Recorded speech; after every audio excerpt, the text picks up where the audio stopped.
Essa história começa com uma garota perguntando o que estava acontecendo, questionando onde elas estavam e se tinham ido para o lugar errado. A outra garota diz que elas estavam no lugar certo e que finalmente haviam chegado ao seu destino, um planeta chamado Terra.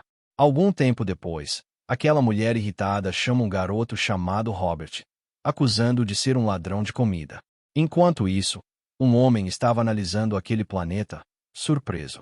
A outra garota, por sua vez, diz que era um planeta com radiação extrema e nem sequer um traço de oxigênio, questionando se realmente existia uma gangue de criminosos naquele lugar. Além disso, um membro de alto escalão da gangue Black Blood poderia estar ali. Ao ouvir o que a garota disse, o jovem pareceu confirmar. E notando o mau humor dela, o garoto respondeu que a informação tinha vazado quando alguém chamado Moon invadiu o sistema principal da seita dos mendigos. Então, a mulher perguntou para a outra garota, que se chamava Sanja, o que ela achava da situação. Ela respondeu que ir até aquele lugar era o mesmo que cometer suicídio. A saturação de oxigênio era de 23% junto com um nível de contaminação de 87%, o que significava que era o lugar perfeito para se morrer. A outra garota, por sua vez, perguntou se era possível um ser humano sobreviver naquele lugar. Sanja respondeu que, com um escudo de radiação de primeira classe e uma reserva de energia interna de alta capacidade que pudesse durar ciclos, talvez fosse possível. Mas, no máximo, poderiam aguentar apenas 6 horas no total. Então a garota perguntou o que fariam se fossem até lá e não encontrassem nada, e se valeria a pena arriscar suas vidas. No entanto, Robert estava pensativo sobre isso, pois teria que perder a vida por nada. As coordenadas do alvo dele já haviam sido localizadas, e no passado, aquele lugar era chamado de Monte Teg.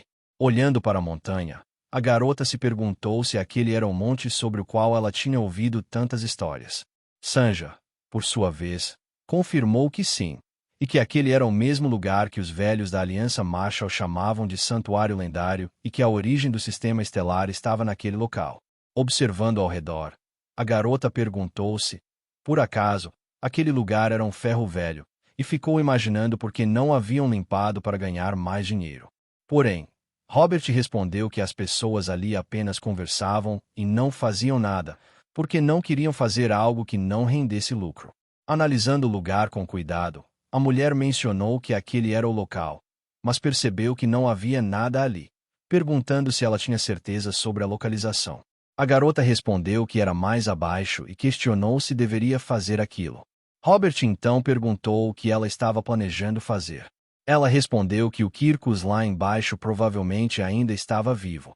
Então, um dispositivo em sua cintura pareceu ser ativado, fazendo uma aura azul começar a sair.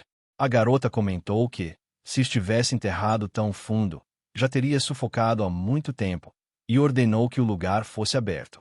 Logo após, houve uma explosão, e Robert acabou coberto de terra, pedindo para ser avisado da próxima vez. Olhando para baixo, a garota ficou surpresa ao ver que um enorme buraco havia se aberto. Ela então perguntou a Sanja se havia sinais de vida naquele local. Sanja respondeu que era fraco, mas ainda existia vida ali, e que havia também um espaço gigantesco sob eles. Então Robert pediu para trazerem a escada eletrônica, mas, sem esperar, a garota pulou dentro do buraco, deixando Robert confuso com o que tinha acabado de ver. Algum tempo depois, os dois já estavam abaixo daquele lugar. Diante deles, havia uma porta gigante protegendo o local. Olhando para as inscrições, Robert se perguntou o que era aquilo, e a outra garota pediu para Sanja traduzir tudo.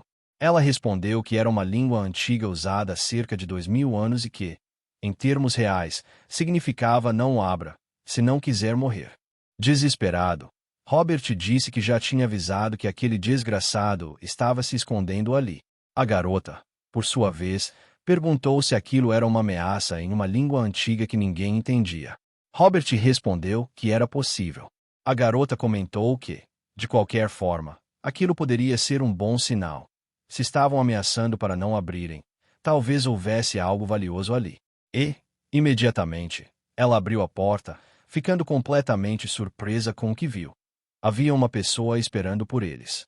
Olhando para aquele homem totalmente coberto de pelos, Robert mencionou que ele parecia humano, mas mesmo assim era muito diferente. Logo depois, a garota começou a subir a escada, aproximando-se daquele homem desconhecido. Robert, ainda ao fundo e aparentemente assustado, perguntou se ele estava vivo e se, por acaso, era algum tipo de humano. Observando o jovem, a garota permaneceu em silêncio e o tocou, mas ficou confusa, pois naquele momento uma energia púrpura começou a emanar entre seus dedos. Logo em seguida, o homem pareceu despertar. Aparentemente tentando se proteger, a garota perguntou o que era aquilo. Então, uma explosão aconteceu, e aquele feixe foi tão forte que alcançou o topo do lugar, conseguindo até perfurar a órbita do planeta. Surpresa, Sanja perguntou o que estava acontecendo e se, por acaso, eles haviam feito algo, mas os dois simplesmente não responderam suas perguntas.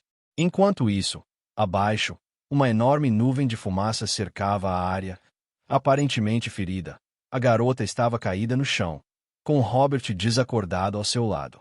Então, a mulher ficou surpresa ao ver que aquele homem peludo estava de pé bem na frente dela, perguntando quem ela era e o que a tinha feito ousar despertá-lo. No entanto, observando o homem, a garota permaneceu em silêncio, se perguntando se aquilo era um desafio e se finalmente havia nascido um artista marcial capaz de enfrentá-la. O homem voltou a perguntar o nome dela e por que o havia despertado, mas a mulher disse que não estava entendendo nada e pegou seu dispositivo para traduzir a voz em tempo real. Parecia que ela estava começando a lançar o feitiço. O homem avisou que, se ela não respondesse, poderia matá-la rapidamente. A garota se levantou, preparando outro feitiço e se perguntando que tipo de monstro ele era. Então começou a lançar uma série de ataques contra o homem, o que acabou a deixando exausta. No entanto, o homem não sofreu nenhum dano com os ataques. Então, o homem começou a dizer que a arte divina de Komi e a palma divina da névoa vermelha, embora fossem artes marciais de A, representavam muitas impurezas, sugerindo que tinham sido aprendidas através de roubo. Em outras palavras, aquela garota era apenas uma ladra que ganhava a vida saqueando os túmulos dos outros.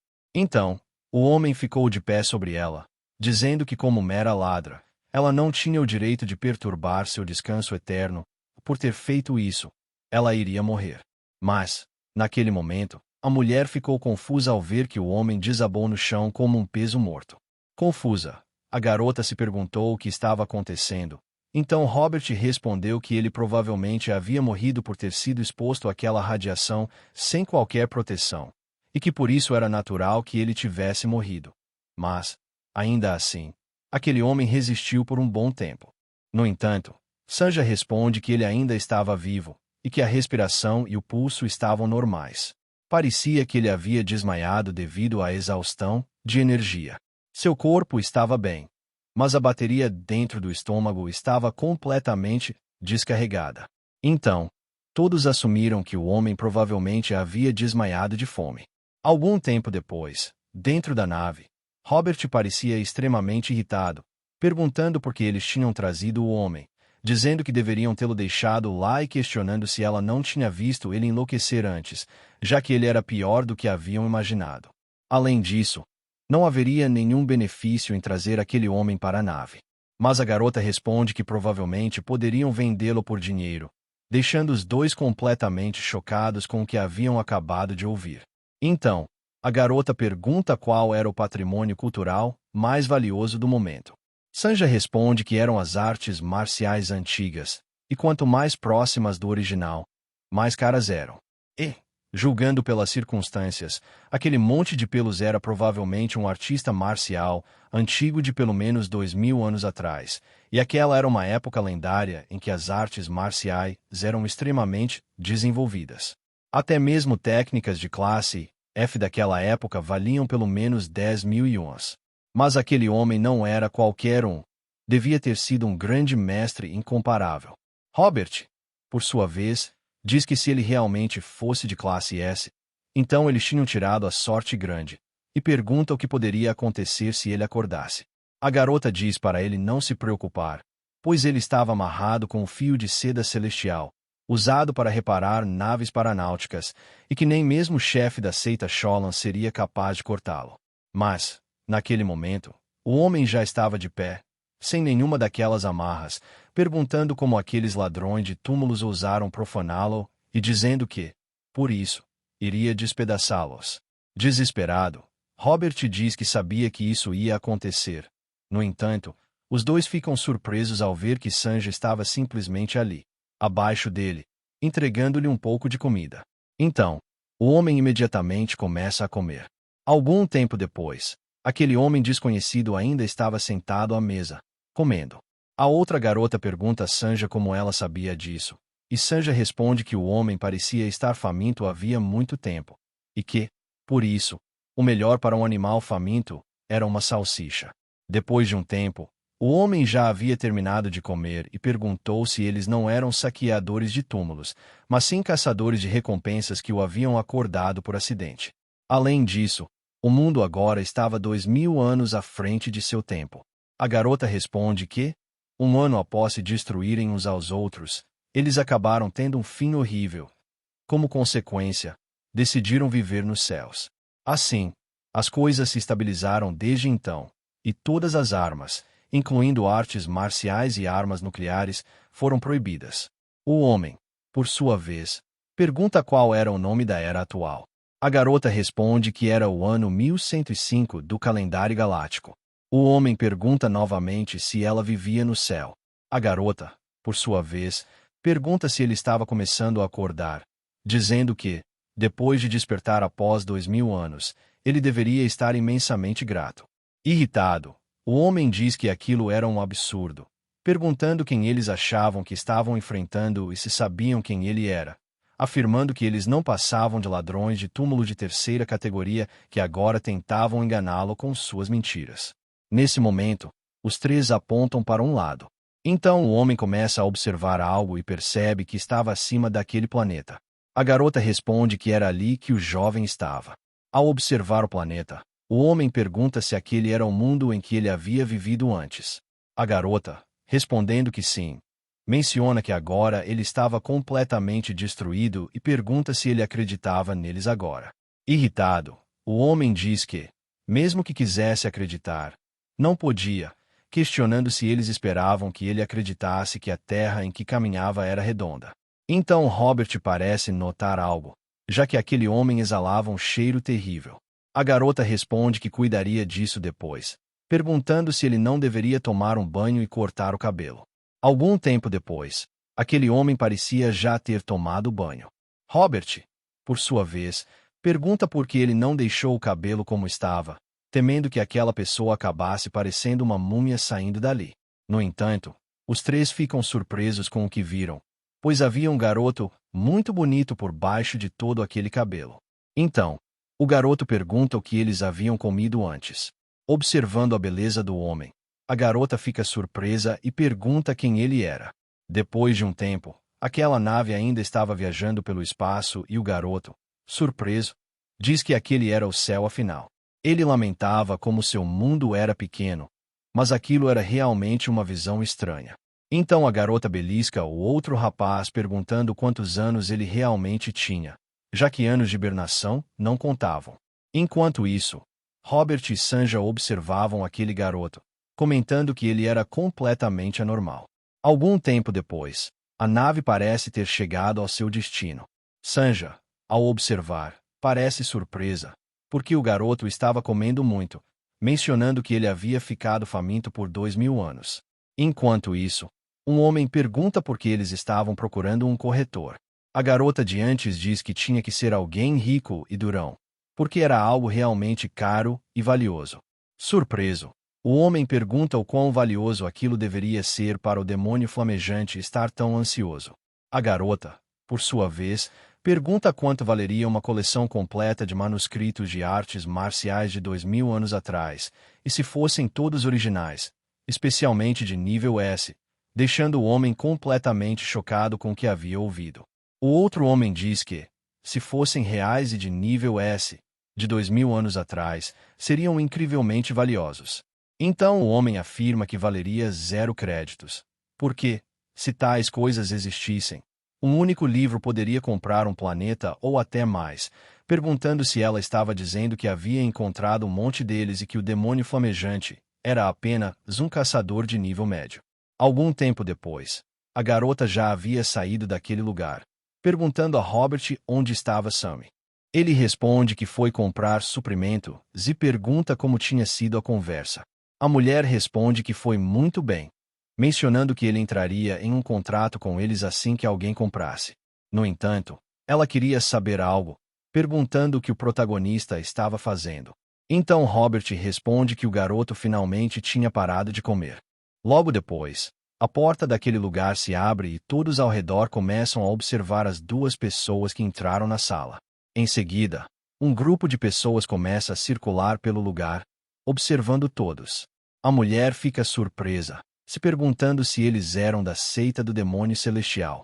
Robert confirma, isso mesmo, e aquela pessoa era da equipe do Lobo Vermelho, mencionando que, se eles realmente fossem de lá, provavelmente eram inspetores da seita do demônio, questionando por que eles estavam ali.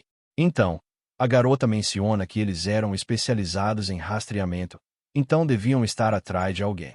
Imediatamente depois, o protagonista parece ouvir a conversa, perguntando se ela estava se referindo à seita do demônio celestial.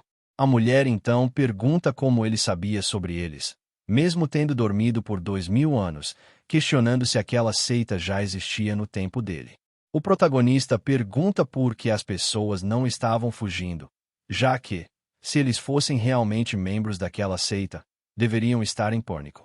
A garota pergunta por que deveriam fazer isso, dizendo que a seita tinha suas peculiaridades, mas que ainda assim se orgulhava de ser a seita mais importante de todo o universo, deixando o garoto completamente surpreso com o que havia ouvido, pensando que seu sonho, que sempre pareceu distante e vazio, poderia realmente se tornar realidade. Enquanto isso, um homem com um olhar penetrante caminhava pelo banheiro e as pessoas ao redor começaram a observá-lo. No entanto, o homem aparentemente escondia seu rosto por algum motivo. Então, ao se aproximar de outro sujeito, o homem pede para ele olhar para ele. Logo depois, o homem parece analisar as estatísticas daquele sujeito, afirmando que aquele era seu dia de sorte, já que ele não era seu alvo. Portanto, ele deveria queimar a aliança marcial naquele instante e se render. Pois, se não fizesse isso, coisas terríveis poderiam acontecer com ele. Nesse momento, o homem parece confuso, pois uma mão foi colocada em sua cabeça, e essa mão pertencia ao nosso protagonista, que disse que aquilo era admirável, porque seu sonho, que parecia impossível, finalmente havia se tornado realidade, e que por isso era algo incrível, mencionando que eles deviam ter passado por muito sofrimento para chegar àquele nível. Enquanto isso, o homem pergunta se o garoto tinha problemas mentais. Robert, tentando intervir, diz que o garoto não tinha exatamente problemas mentais, mas que suas habilidades sociais eram um pouco fracas. Então, o homem menciona que aquele era o dia de sorte do protagonista, porque, se ele tivesse sentido um único fio de energia marcial em seu corpo, já estaria em pedaços. No entanto, ao tentar empurrar o protagonista para longe, o homem fica confuso, já que o garoto não se moveu nem um centímetro. Robert, por sua vez, se pergunta o que estava acontecendo. Enquanto isso, o homem ainda estava determinado a afastar o protagonista, mas o sistema alerta que a ativação de energia interna havia sido desencadeada e que a técnica arte demoníaca do lobo sangrento estava em seu nível máximo. Imediatamente, uma aura roxa começa a envolver o homem, que lhe diz para parar de brincar.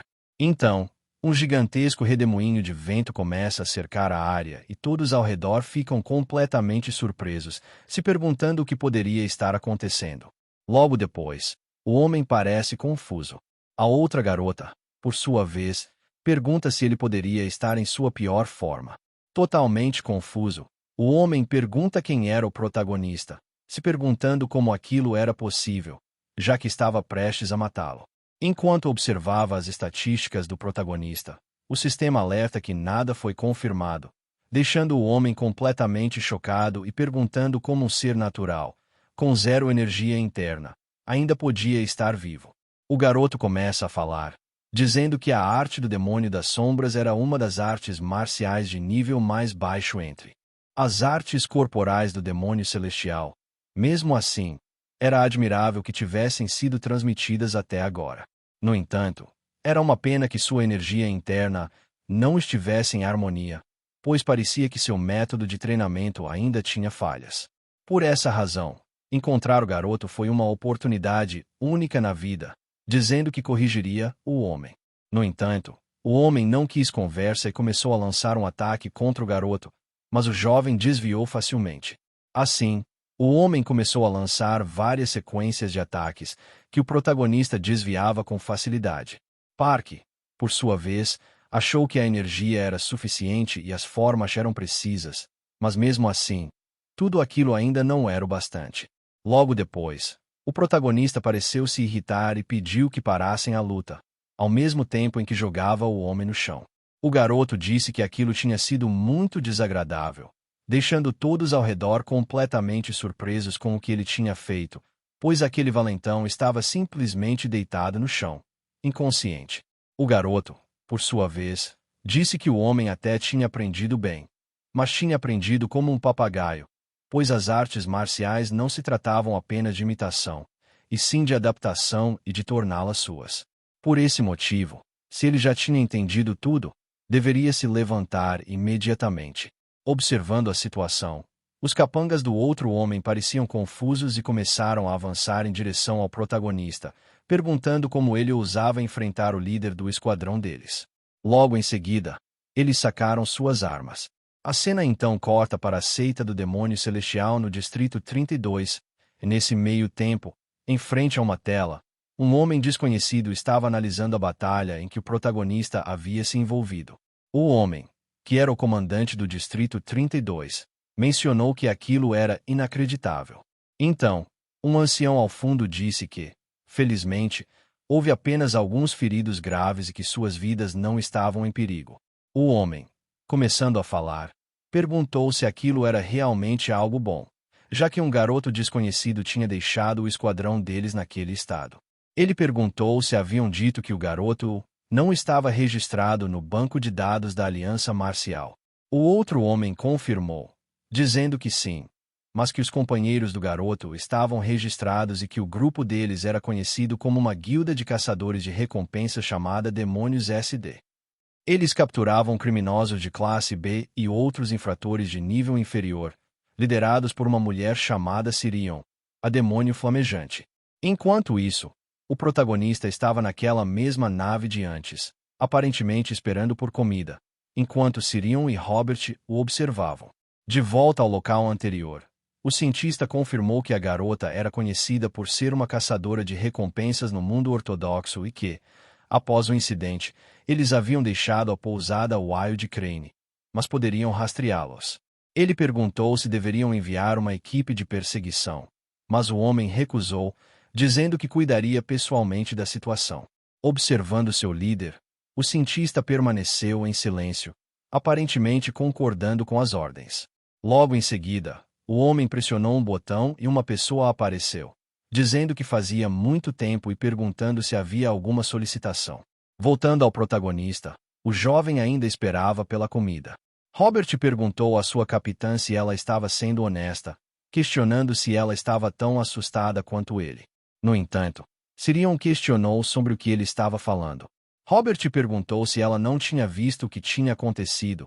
O esquadrão Red Wolf, formado por artistas marciais de rank A, tinha sido derrotado com apenas um golpe pelo protagonista. A garota respondeu que, se ela tivesse lutado contra eles, também poderia ter vencido, pois eles eram apenas pessoas fracas de rank A. Robert, por sua vez, disse que, mesmo usando todo o seu poder, só conseguiria arranhar eles um pouco. Mas para aquele homem, tinha sido como matar moscas, por isso o protagonista era tão incrível. Logo depois, Sirion se aproximou do protagonista e disse que precisavam conversar um pouco. Mas o garoto disse que queria comida primeiro e se sentou. A garota perguntou qual era o nome dele, e Robert pediu que ela fosse um pouco mais formal ao falar com o garoto. Logo em seguida, Sanja trouxe mais comida para o garoto, mas Sirion pediu para não entregarem ainda, porque não tinham terminado a conversa, perguntando novamente qual era o nome do jovem. Robert disse que não se deve incomodar nem um cachorro enquanto ele come. Então pelo menos deveriam deixá-lo comer primeiro. Nesse momento, O protagonista revelou que seu nome era Lai Moigen. Então Sirion perguntou qual era sua identidade e profissão.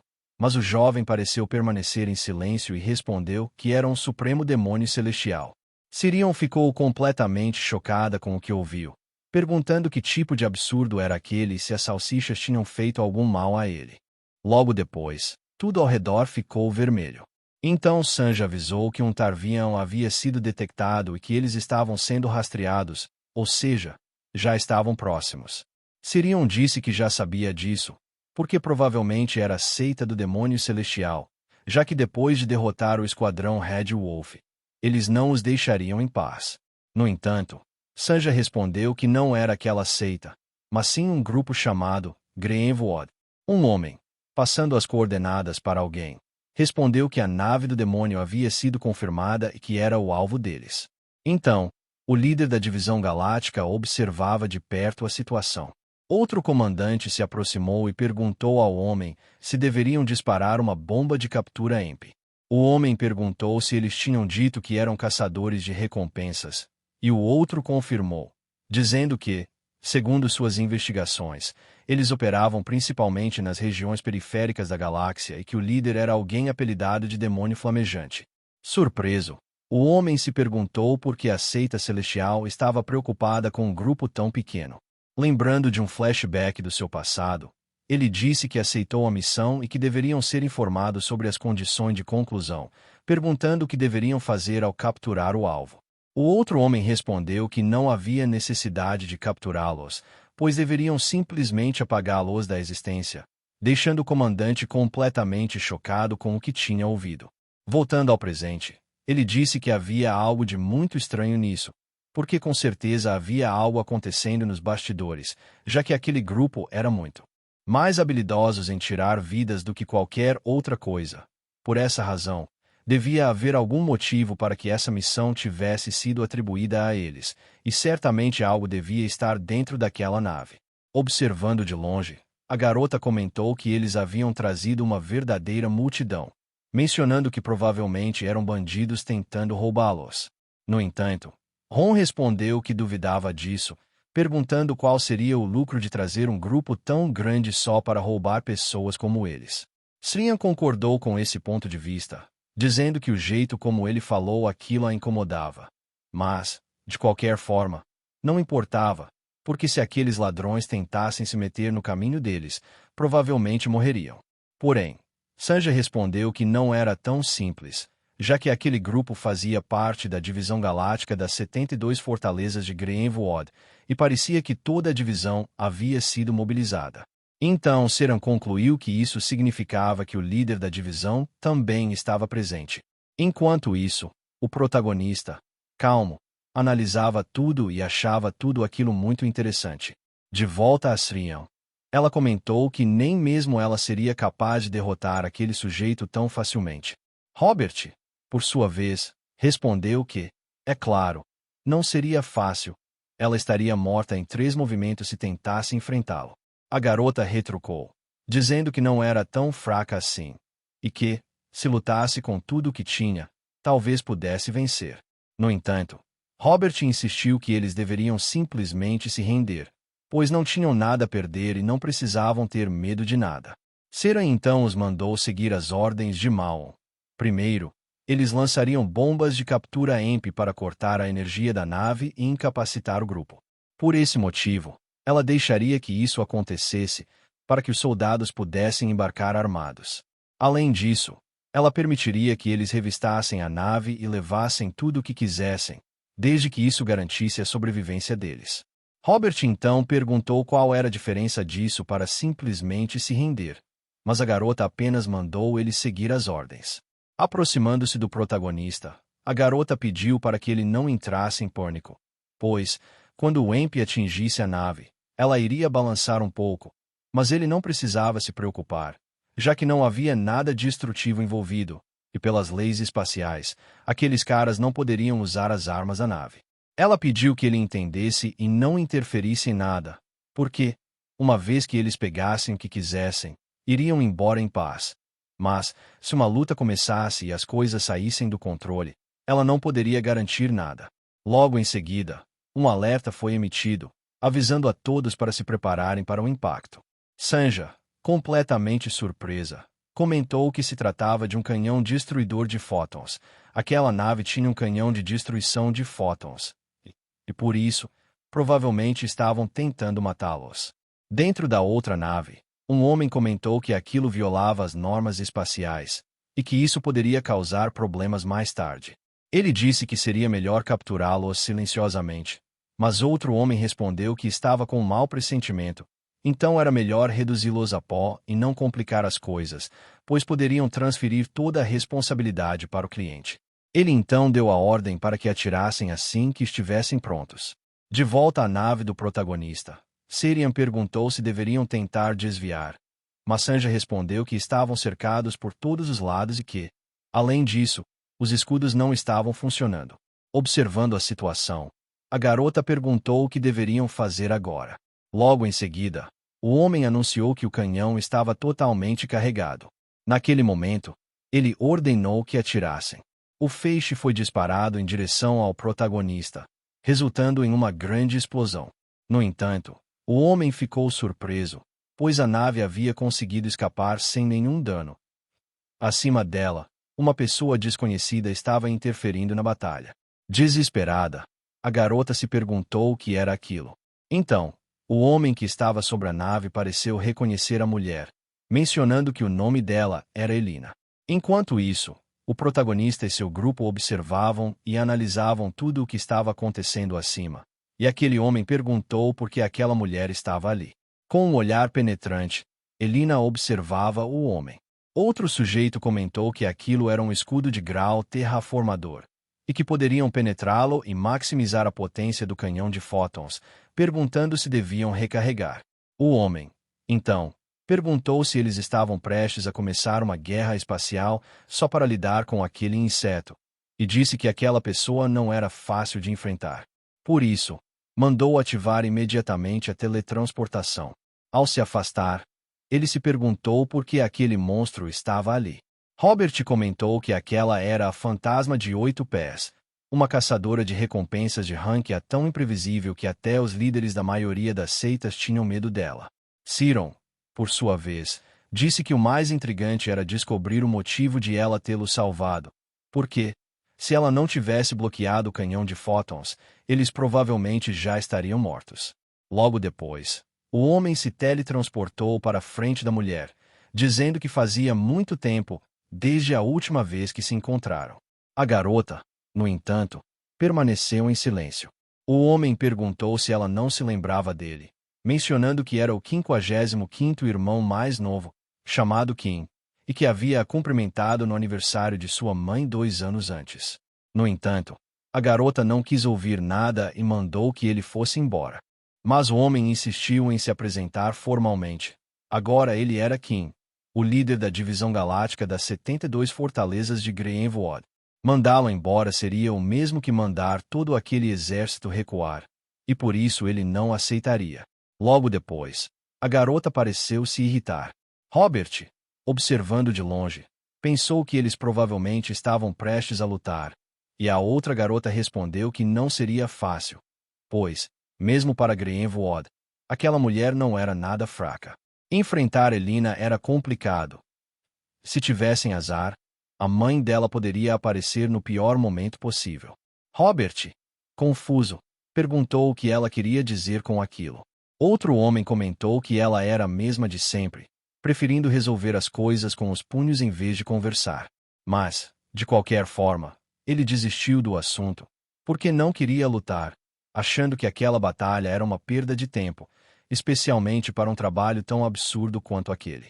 Ele disse que resolveriam a situação de forma pacífica, mas queria saber por que ela estava interferindo, perguntando se, por acaso, eles eram os alvos dela, porque, se fosse esse o caso, eles não iriam interferir de forma alguma. No entanto, sem cerimônias, a mulher simplesmente disse. Observando a situação, o homem pensou que aquilo era de se esperar, e se perguntava por que aquela garota estaria atrás de pessoas tão insignificantes. Logo em seguida, a mulher enviou uma mensagem dizendo para entregarem a garota, ou então todos morreriam. Dentro da nave, Siran perguntou o que estava acontecendo. Robert, desesperado, questionou o que ela queria deles, se perguntando se realmente havia algo valioso ali, e levantando a hipótese de que talvez o capitão tivesse escondido alguma coisa sem contar a eles, já que não havia nada que pudesse atrair uma caçadora de recompensas de rank como ela. No entanto, Siran observava atentamente o protagonista, perguntando se ele conhecia aquela mulher, talvez se eles tivessem alguma história, ou até se já tinham namorado e terminado. O protagonista respondeu que não era por causa dele, e disse que provavelmente era por causa daquela criança. Quando todos olharam para trás, no entanto, não viram nada. Serial, curioso, perguntou do que ele estava falando. Então o protagonista pediu que a garota aparecesse, dizendo que não havia motivo para ter medo. Nesse momento, uma silhueta começou a se formar, e uma menina surgiu. Surpresa, Srian perguntou como ela havia entrado ali. O garoto explicou que ela os havia seguido desde a hospedaria. Ela possuía presença, mas não tinha forma, por isso não havia sido notada. Era uma técnica de ocultação que até mesmo escondia a respiração, o que mostrava que as artes marciais haviam evoluído bastante com o tempo. No entanto, Sanja disse que aquilo não era uma técnica de ocultação, mas sim um dos anéis que ela usava, que era, na verdade, tecnologia quântica, um item extremamente caro. Aproximando-se da garota, Siran perguntou qual era sua intenção e por que havia entrado sorrateiramente em sua nave. Gaguejando, a menina respondeu que seu nome era Hua-In. Mas irritada, Siran disse que ninguém havia perguntado seu nome, questionando se ela estava atrás deles, e se, por acaso, eles eram o seu alvo.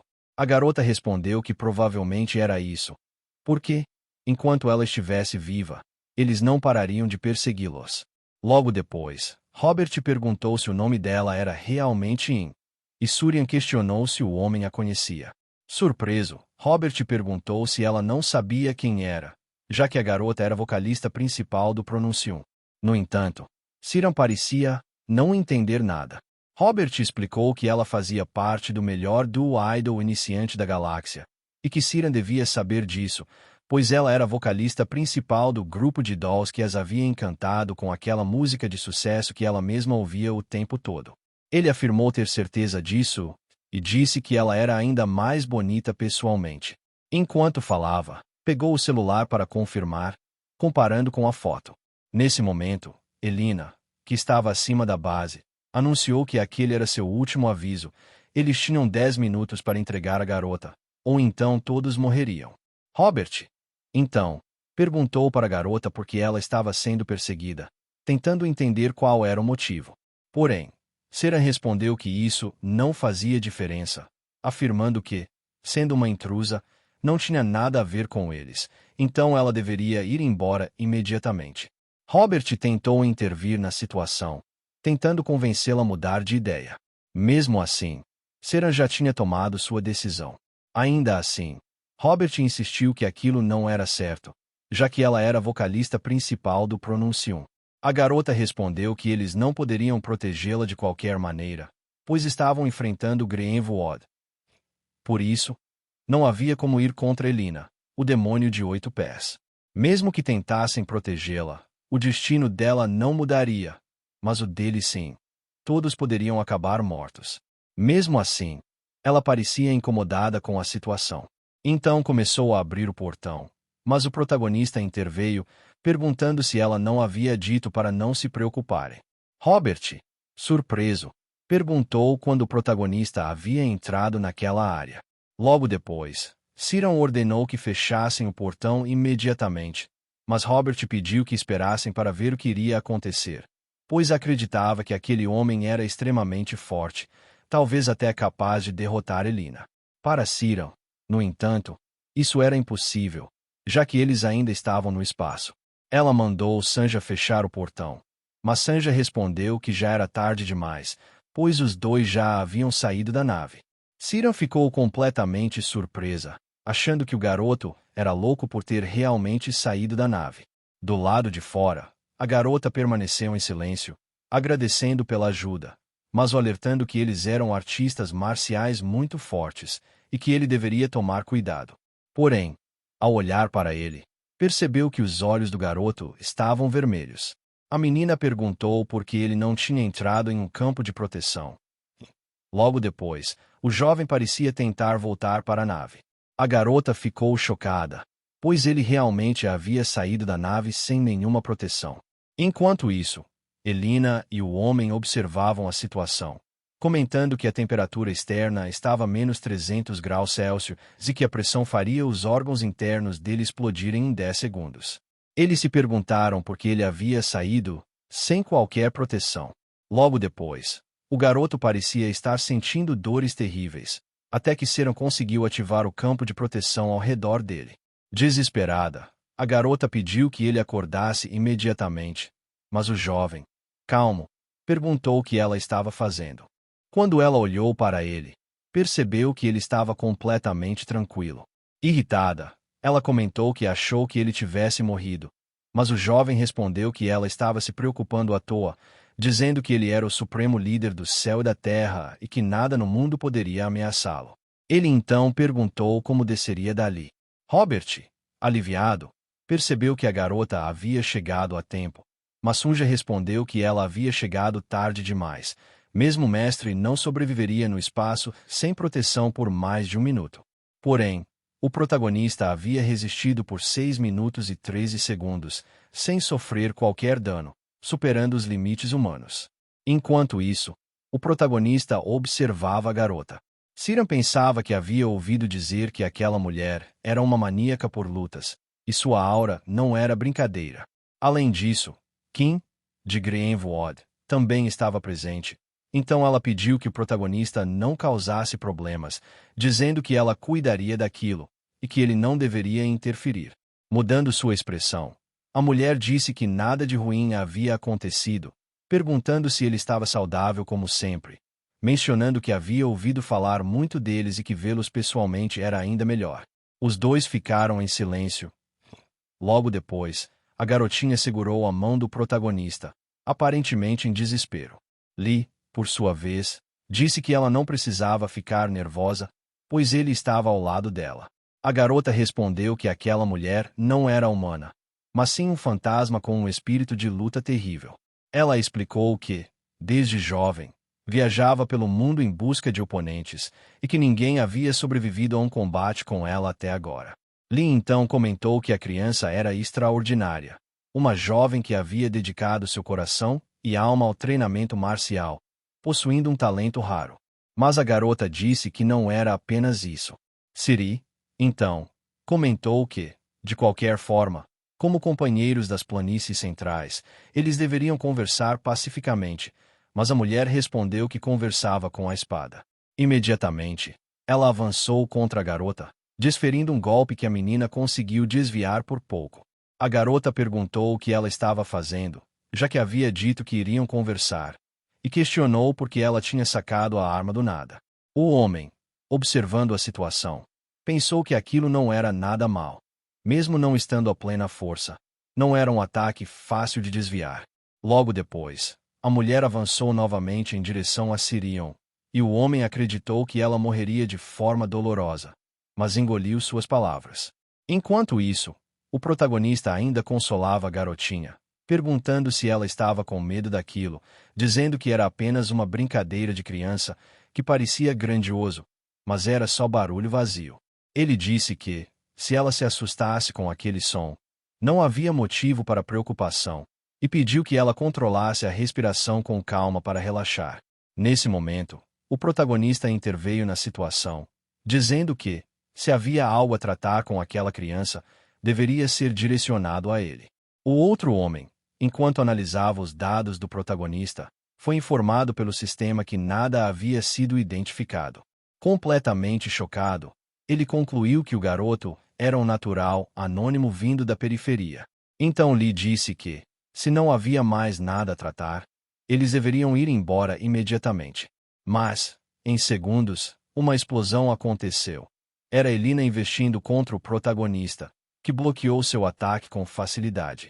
O homem ficou completamente perplexo, se perguntando como ele conseguirá fazer aquilo sem usar nenhuma energia interna. Lee comentou que havia algo estranho, pois usar a técnica da espada radiante da seita Yang Kang com uma lança era uma coisa, mas canalizar a grande arte divina de Abraham do templo Shaolin para ganhar energia interna era outra. Além disso, a garota era jovem, mas possuía uma energia interna que ultrapassava sua idade, o que indicava que provavelmente ela havia tido algum tipo de encontro de sorte. Elina, então, aumentou a força de seus ataques, mas, mesmo assim, nada parecia surtir efeito. O outro homem, observando a luta, perguntou se Elina sempre tinha sido tão forte desde o início, e concluiu que, na verdade, aquela não era toda a sua força. Então aparece um flashback da vida da garota, com uma voz dizendo que, se ela quisesse sair para o mundo, não seria impedida. Qualquer luta que aprimorasse seu treinamento era permitida, mas a morte, não. Elina havia se tornado forte, e havia menos de 10 artistas marciais no mundo que poderiam feri-la, mas mesmo assim, nenhum deles poderia matá-la facilmente. Apesar disso, ela nunca deveria esquecer que era filha de sua mãe. Portanto, havia uma regra: se o anel soasse, ela deveria fugir. Não importava o que acontecesse, porque quando isso acontecesse, significava que o inimigo estava além do seu alcance. Se ela ignorasse aquele aviso, com certeza morreria. De volta ao presente, a garota olhava fixamente para o protagonista, e uma voz em sua mente perguntava por que ela estava hesitando, dizendo que fugisse imediatamente. Outro flashback aparece, com uma voz dizendo para ela cumprimentá-los, pois aqueles eram seus irmãos. Todos tinham pais diferentes, mas nasceram da mesma mãe, e já que compartilhavam o mesmo sangue, deveriam permanecer próximos uns dos outros. A voz também pergunta qual era o verdadeiro nome dela. Enquanto isso, no presente, o nível de poder da garota havia ultrapassado os 100%, e o protagonista, observando a situação, permanecia em silêncio. Logo em seguida, a garota parece mudar de forma. Lai comenta que ela tinha um talento extraordinário, porque conquistar respeito não era fácil, mas tudo aquilo já estava um pouco exagerado. Ele desvia facilmente dos ataques dela. A cada segundo que passava, o poder dela continuava aumentando. No entanto, Lai já havia se cansado da brincadeira e conseguiu contra-atacar com apenas um golpe. Uma explosão acontece como resultado, e todos ao redor ficam muito surpresos, porque Elina havia se transformado mais uma vez. Ela começa a avançar contra o protagonista novamente, mas com um olhar ameaçador ele ordena que ela pare imediatamente, mencionando que o talento dela era admirável, mas que aquilo tudo já havia ido longe demais. O despertar dela havia revelado feridas e desejos, e ela estava sendo consumida por si mesma. Como compensação, ele resolveria aquilo, mas se ela continuasse do mesmo jeito, ele não teria escolha senão matá-la para detê-la, já que tinha prometido proteger aquela criança mais cedo. Naquele momento, a garota tenta atacar o protagonista mais uma vez. Aparentemente irritado, ele pede que ela pare pela última vez. Um choque entre os dois ataques ocorre, fazendo a nave se despedaçar. Como resultado, uma explosão acontece em outro ponto. Um homem que observava tudo é surpreendido quando seu chefe aparece, aparentemente muito ferido, dizendo que, se a teletransporte tivesse demorado só um pouco mais, ele teria sido despedaçado. Ele não conseguia acreditar na imensa explosão que acabará de acontecer. Sirion, por outro lado, pergunta se eles estavam loucos, porque quase mataram todo mundo, inclusive a ele. E mesmo no passado, ela questionava: quem é que coloca fogo na própria embarcação em pleno oceano só porque está com raiva? Mencionando que eles deveriam estar confusos. Para o protagonista, no entanto, recuar não era uma opção. Logo depois, a garota pergunta se ele estava ferido, e Lai revela que o poder dela era muito maior do que ele havia imaginado. Ao olhar para cima, ele vê a garota chorando no meio da vastidão do espaço. Então Seran pergunta se a garota estava morta. Lai revela que ela ainda estava viva, porque uma força superior a havia protegido. Imediatamente, uma mulher encapuzada aparece, pega a garota nos braços e parte rapidamente. A garota pensa, naquele momento, que aquela só podia ser a matriarca da espada do céu oriental. No mesmo instante, uma nave gigantesca aparece, Eli observa friamente a situação. Algum tempo depois, a mesma garota de antes estava aparentemente dentro de um tubo cheio de água, e uma mulher a observava. Atrás dela, estavam o mesmo homem de antes, o protagonista e seu grupo, todos diante da mulher. O homem, chamando a mulher de mãe, diz que não sabia que ela viria até aquele lugar e pede para ser punido por sua falta de lealdade e devoção. No entanto, a mulher apenas pede que ele não interfira, dizendo para agir como se ela não estivesse ali. Apresentando-se a Lai, a mulher revela que é a matriarca da espada do céu oriental. O outro homem fica chocado, porque sua mãe estava demonstrando respeito, e a outra garota também se surpreende com o que presencia. Continuando a falar, a mulher admite que, por motivos pessoais, violou o código de duelo das artes marciais ao intervir em uma luta imprudente. Ela se oferece para cortar o próprio braço como pedido de desculpas, se necessário. No entanto, o protagonista diz que tais medidas não eram necessárias e pergunta se aquela garota era sua filha. Imediatamente, Sirion intervém, dizendo que estavam falando com a matriarca da espada do céu oriental, e por isso, ele deveria tomar mais cuidado com suas palavras. A mulher então confirma que a garota era, de fato, sua filha, afirmando que sua família priorizava o código de duelo acima de tudo. Sirion pede que ele seja respeitoso ao falar, pois aquela mulher era uma das 5 imortais e matriarca da espada do céu ocidental. Seu temperamento era tão feroz que poderia partir o protagonista ao meio com apenas um olhar. Naquele momento, a mulher inclina levemente a cabeça e explica que, embora sua filha ainda não tivesse despertado, havia sido confirmado que ela passou pelo Monte Hua pouco tempo antes. Por isso, era provável que tivesse sido contaminada naquele lugar. No entanto, as artes marciais que o mestre havia demonstrado anteriormente pareciam ser da técnica da espada do coração demoníaco de Sura. Ela pergunta se poderia saber se ele tinha alguma ligação com a seita do demônio celestial. O protagonista, por sua vez, diz que não tinha conhecimento sobre isso, mencionando que, no passado, teve uma ligação profunda, mas que o tempo havia passado.